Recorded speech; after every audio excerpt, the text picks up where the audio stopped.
What's going on, guys? Welcome back to another podcast. I'm going to be sharing with you today some beach thoughts that I had on our recent vacation. We just got back literally yesterday from 30A, Florida. If you're not familiar with the area, it's on the panhandle of Florida, and it's a highway that runs alongside the beach, and there's probably 5, 6-ish beach towns that all connect to each other, and the area is really nice. And if you're from the Midwest like I am, I think it's a pretty common place to vacation because it's probably the closest beach, as far as drive time goes and whatnot. But anyways, 30A, amazing place, great place to vacation. I highly recommend, if you ever get the opportunity to go, that you do that. And if you have been, that you know exactly what I'm talking about, how special of a place that area is. We had a lot of fun. Lots of coffee was drank during this trip. Anytime Allie and I travel somewhere, coffee shops, it's one of the things that we prioritize, going to them. And just it's a good way to familiarize yourself with the area and just make honestly judgments on the coffee as you go to coffee shops. You walk in, you order, you say, you know what, I really didn't like this cup of coffee, or man, this coffee was superior, and if it's one of those places, maybe you go back 2 or 3 times. And I will tell you, after visiting every just about coffee place in that area, there's a couple that are some of my favorites, but my number one favorite is called Turbo. And to be honest, Turbo was the least of my expectations, was for it to be the best, because just the way it kind of sits, it's in like this little outlet mall type of thing, and I don't know, it just kind of looks like a Starbucks from the road, to be honest, like that kind of vibe, not really craft coffee vibe. So we didn't go there till probably middle of our trip, and it was honestly the best coffee that we had down there. They had a specific latte that I kept getting over and over again, and even since we got home yesterday, Allie made a dupe of one of the drinks that they had down there, and it was phenomenal. So if you ever go down to 30A, and you're looking for coffee, skip the chase. Don't go to, you can go to them, but definitely go to Turbo, because that's probably the best one. But anyways, we're on vacation, and I'm having some time to just reflect and have some deeper thoughts as we're just sitting on the beach. Vacation's a good time with little distractions, just to kind of get in your own head. Sometimes that can be for the better, sometimes it can be for the worst. But at this point, I was having some deep reflective thoughts that were good, and just want to paint the picture for you a little bit. I'm sitting, at the beach. My toes are literally in the sand. I'm in my chair, and I'm just looking out into the ocean, and I just have these thoughts, right? And a lot of times I'll have thoughts in my head. They make perfect sense. Maybe you can relate to this, but as soon as you start to, tell the person next to you what you're thinking about, there's some sort of lapse in, from your brain through your mouth, to where it doesn't quite make sense what you're saying. And if it does make sense, it's not as profound and impactful coming out of your mouth as you speak it, as it is, in your head in that moment of deep revelation. And so what I did in that moment is I utilized AI. And I would recommend, if you guys, have these profound type of moments, to utilize AI in this type of way that I did. So literally all you do is you get ChatGPT out, and ChatGPT has a feature to where you can talk to it. You just have to press the little microphone. So I literally press the microphone, and I just start running my mouth to ChatGPT, just trying to word vomit basically everything that I'm thinking about in this moment. And after probably 4 minutes solid of me talking, and you can imagine how many words I accumulated in that time, at the very end, I said, can you summarize this and just polish it up to where, it makes more clear sense, it's more concise and all that good stuff. And AI is genius in this moment, and it gives me something back that I just think is really good. I think it does clearly embody the original thought that I had. And so what I want to do is I want to read it to you word for word. And then after I read it, I want to dive into some main points because I think it'll be beneficial for you. I think you might relate to it a little bit and maybe at least get something from it. So here it is. It says, as I sit here at the beach, toes in the sand and waves crashing at my feet, I'm reflecting on life, on big decisions that lie ahead, like building a house. The numbers don't always make sense, especially as a young person, and it can feel overwhelming. But wisdom isn't just about knowing the facts. It's about seeing further. It's about having the courage to look beyond today's uncertainty and make decisions that are rooted in long-term vision, not short-term fear. Most people live their lives focused on the waves that are right in front of them, which are the obstacles and challenges at their feet in everyday life. But if you just lift your eyes above the waves, you'll see a vast ocean stretching far beyond the shore. And while the waves seem violent up close, the horizon appears to be calm and steady. That's wisdom, the ability to stand in the tension today while keeping your gaze fixed on the bigger picture, 20, 30 years down the road, and finding peace in that perspective. And then there's something even greater. As your eyes trace the horizon, you eventually look beyond the sea into the sky. That's where true perspective lives. As a Christian, I believe that this life is just the beginning, that eternity awaits beyond the clouds. So yes, life brings waves, but don't get stuck staring at your feet. Lift your eyes, look to the horizon, then look even higher, because there's something far greater than this moment, and it's worth living for. Period. So that's the thought. That's the thought that I had. And coming back to the very beginning of it, also, before I do that, I just want to paint the picture.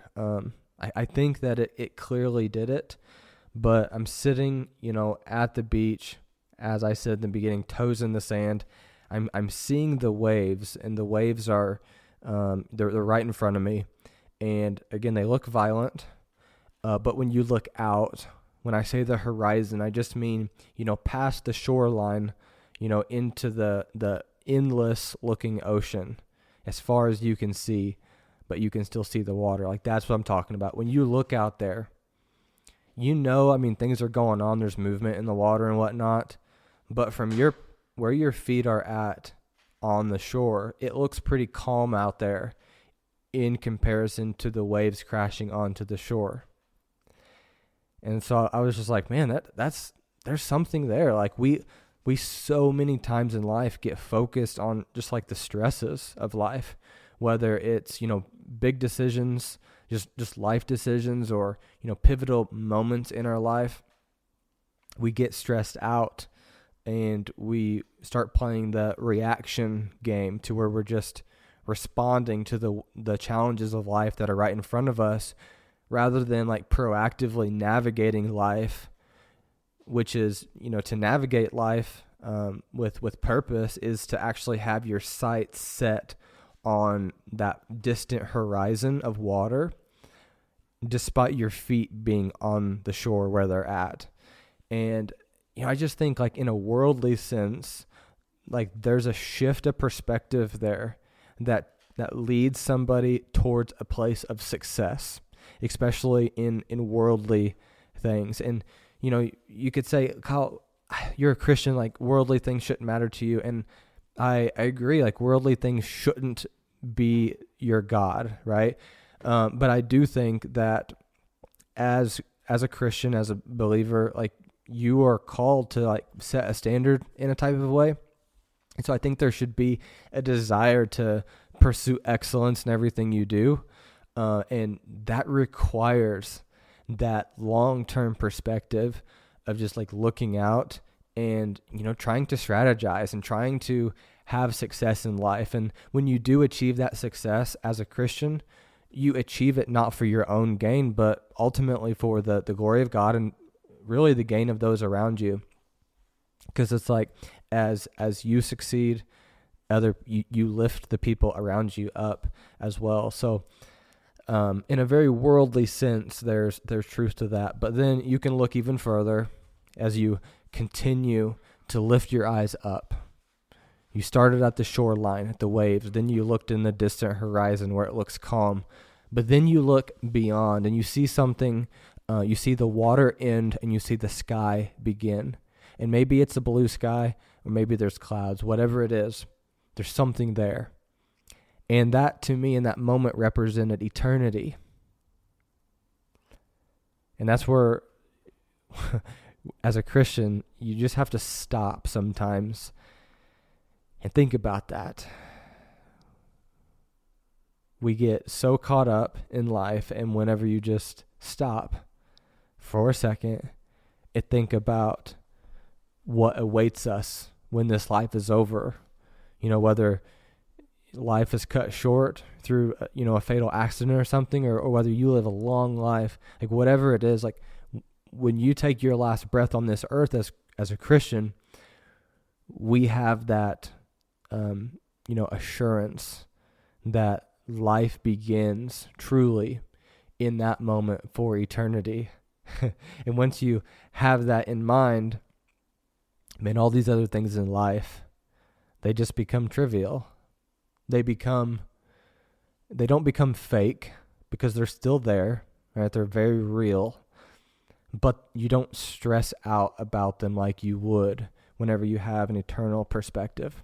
So for me, the waves that were crashing and the thing that was weighing on my mind a lot is Allie and I are in the process of building a house. Like we haven't actually started the building process.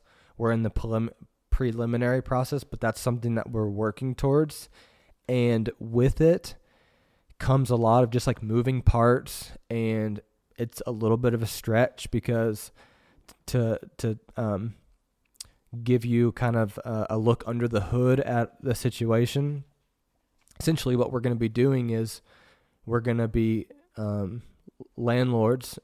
As soon as we build the house, we're also going to become landlords in that moment, because the current place that we live in will become a rental property. And so there's an increased liability there. Obviously, there's a risk attached to that, and it can be overwhelming. It can be challenging. But and it's not to say that we should, when we have an eternal perspective and we look, in the distant horizon, it doesn't mean that we just throw out all risk. We still have to, consider the facts, like the thing that ChatGPT gave me. Wisdom is not only about considering the facts, but it's being able to see past what's in front of you, and not let the fear overcome you and dictate all of your decisions. But that's just like the current wave of life that's been, kind of blown in our direction. And as I was thinking about this, like, what are the other waves that I've faced in my life? And maybe these are waves that you have faced or are currently facing. I mean, I'm thinking about even going back to high school. It's like, man, what are you going to do with the rest of your life? That's a question that often gets asked. Man, that's a wave and ultimately it's a decision that you have to make. Every decision you make, big decision in life, that's considered a wave, something that a challenge in life that you're going to have to figure out and navigate. So what are you going to do for a living? Where are you going to go to college? For me, I went to a junior college, so that decision was pretty easy. But then after the 2-year thing at the junior college was over, it was like, man, you're faced with that decision all over again. Where are you going to transfer to? And I remember stressing out about that big time before ultimately landing on a decision. But there's also other things like, man, what spouse should I choose? I mean, I'm married, very established in my marriage, and I'm confident in it, and I have a lot of peace with it. But there was a time in my life where, man, I didn't have that. I wasn't married. I didn't know my wife, and I was just looking, right? And I didn't necessarily know all the right things to do. I mean, I was trying to do the right things, and that's a whole nother episode. But it's a stress, right? Like whenever you're unmarried and the thought of, I have to find a spouse and hopefully be successful with them, that is extremely challenging and can give you a lot of anxiety and worry. Another thing that I thought of is, am I in the right job? Yeah, like maybe you picked a career, you went to college, you got a certain job, but maybe that job, and there's just something about it that's not settling right in your spirit. And you just know you are outside of God's calling for your life in that job. That's a decision ultimately that you're going to have to make. It's a challenge. It's a wave, something that you've got to navigate. Another one I thought of is which business should I start? I mean, I'm someone who I'm constantly thinking about different business ideas, and I've landed on a couple of them in my lifetime. But trust me, there's been far more ideas that have been there than what I've actually pursued. And in a way, that's good because I'm constantly thinking, I'm always exploring. But in another way, it's paralyzing because when you have so many different ideas and so many different directions, it's like, man, where do I go? Where do I even start? So maybe you've experienced that. But ultimately, all of those are just decisions, right? Which business should I start? Which spouse should I choose? What job should I choose? Have I missed my calling? Should I be in a different job? All that. Those are decisions that you're going to have to make in life that are going to be challenging. But sometimes the waves come in different forms. Maybe they're not decisions that you have to make, but maybe they're external circumstances. These are things like your girlfriend, as we were just talking about decisions, how, what spouse am I going to choose? Hey, your girlfriend, she just broke up with you. Your girlfriend, she just cheated on you. What are you going to do with that? That's a wave, a challenge in life. That's an external circumstance that you're going to have to figure out and deal with. Maybe it's not girlfriend. Maybe it's your job. Maybe you got fired. You made a mistake, or the company is making cuts. They're in a tough position and they didn't want to cut you, but they didn't have any other choice. You got fired. What are you going to do with that? What about if you lose a lifelong friend? I've lost a lifelong friend. It sucks. But, sometimes that's life. Other, external circumstances can be economic. Inflation, it's up. It's ever increasing. You've probably heard that a couple of times over the last couple of years. Man, I got married in 2021, just after actually it was 2022. Started dating in 2021. And if you have followed, United States economics at all in the last 5 years, man, inflation has just been almost straight up. And I don't know exactly what the percentage was, pre 2020. I know inflation is a normal thing. It happens almost every year. But the last 4 or 5 years, aka since we've been married and independent and living on our own and taking on all the bills, the inflation number has skyrocketed. And has that been challenging? Heck yeah, it's been challenging. If you're listening to this, you've probably experienced that challenge as well. These are just life circumstances. external. Sometimes you're out of your control. But the response to these external circumstances, always in your control. Another thing I thought of as I talking about, the housing thing is, the housing market is expensive. One of the reasons why we landed on the idea, of building a house, we have the property. So to build the house, use the current place as rental. It was honestly reactionary because the housing market is so expensive. Like, don't get me wrong. Like, it would be easier for us just to sell this place to buy, a home that better suits our needs of a potentially expanding family in the future. But because the market's so expensive, and by the way, I live in one of the cheaper parts of the country. So this problem's even greater in other parts of the country. But like, we had to do this based upon the market being expensive. It's a reaction. Your reaction is all that you are responsible for.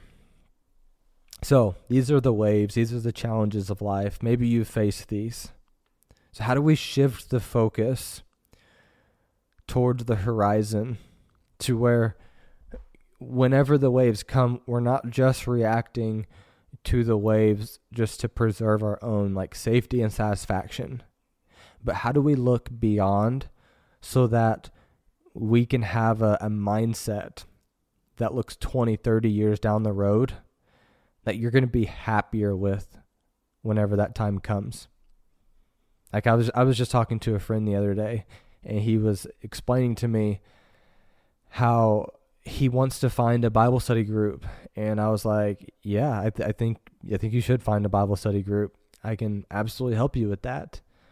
And he was like, yeah, I've just kind of come to a realization that the people that I've been friends with my whole life, they're just kind of going a different direction. They're partying. They're most of their social interaction is in bar settings. And he's like, I can do it. I have done it, but it's just not really my desire. I don't love it. It's not me. It's like, I need to find some other community than these guys that I've just always known, because it's default, it's comfortable, it's safe. And so I'm talking to him and I'm like, dude, you're 100% right. You need to, and I encourage him, don't shut those friends completely off. Always leave that door open, but you might have to distance yourself a little bit from them. Your childhood friendship with these guys, as they're taking a different direction in their life, it may not look the same. But I was like, you have to make that decision for yourself, because here's the deal. The people you run around with, even just social interaction, that's ultimately going to be a reflection of who you end up marrying one day. So for him, it's like he needs to find a different crowd to run around with, because ultimately that's going to impact who he marries. And if you marry someone and let's just say, and we're going to throw out some mega stereotypes here just for make this really simple. But if you met someone in the bar, right, in a party, and they're full on in that lifestyle, and let's just say in that moment you are full on in that lifestyle as well, what makes you think that you're going to be able to, get married from that and have kids and proceed in your life, implementing the kind of, strong Christian values that you want to lead with? That's going to be literally an ongoing challenge for the rest of your life. If those friends that you've always been friends with that are a part of that crowd, if they are the influences on your kids, if you're trying to implement these strong Christian values in your kids, you think that's not going to be an uphill battle? It absolutely is. So I was just, talking to him. I was like, it may seem small who you hang out with. You're in your 20s, you're young. It may not seem like your decisions today have that much impact on your tomorrow, but they literally do. I mean, you finding the right crowd to run around with is going to reflect who you marry. Who you marry is going to reflect, how your marriage looks. And it could be the deciding factor of you being 40 and thriving, reaching some of the best, monetary income years of your life. You've paid off debt and things like that, and you're just living the most free that you've ever lived in your life. You're raising kids to be mighty warriors of the faith and just people in general. Like, that's so fun. Or you can be 40 years old thinking about divorce or just coming off of a divorce, broke, because divorces are expensive. You're going to be separated from your kids, and you're going to love your kids, but there might be times where you don't necessarily like your kids because all you see in your kids is a reflection of your spouse. I mean, that's really following the thread in, like, quote unquote worst case scenario, but like, how common is that? It's really common when you start looking around. I don't want that for you. I don't want that for me. And so in order to prevent things like that from ultimately happening to us, we have to make decisions today based upon those 20 and 30 year markers, not just reacting to the waves that are crashing at our ankles and at our knees. So in conclusion, I want to just draw a very clear and somewhat blunt dichotomy. And I'm just going to say it like this: losers in life make all of their decisions by just reacting to the waves and the challenges that come their way. If you want to lose in life, that is a sure way to make sure that you succeed. Winners in life attack life with a different perspective. They play the long game, whether it's investing money early, whether it's investing in relationships early, whether it's investing in your character early. It's going to pay dividends down the road. Maybe it's investing in real estate. Could also pay dividends down the road. That is a sure way to win in life, is to live your life despite your feet being on the shore. Make your decisions with your perspective out on the horizon. But I'm going to say it like this. That's the difference between losers and winners. But I'm going to say champions play an even longer game. Champions go beyond the horizon. Champions look to the sky. They look to the eternity with their faith in Jesus, because ultimately they know when your faith is in Jesus, your last move is going to be up and to the right. See, life's going to have up and downs. It's going to have challenges. There's going to be good moments. There's going to be bad moments. When you're attached to Jesus, your faith is in him, your last move is going to be up and to the right.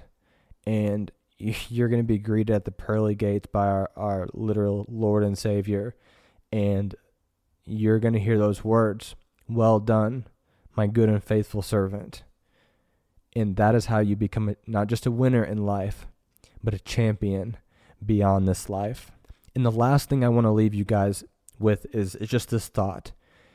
If you started approaching your life and the waves that are currently right now coming your way, whether it be a relationship that you're in, whether it be a job that you're unsatisfied with, if you shift your perspective to playing the long game, looking into the horizon, or playing the even longer game, looking into the eternity, how does your decisions towards those circumstances today change?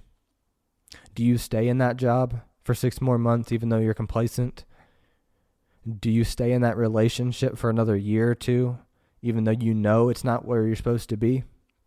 Or do you make a move? Do you make a change? Does the way that you worry about those things in your life, whether it be the ones I mentioned or something else, does that worry or anxiety shift, or does it go away completely whenever you have an eternal mindset? That's some food for thought. We'll see you guys next time.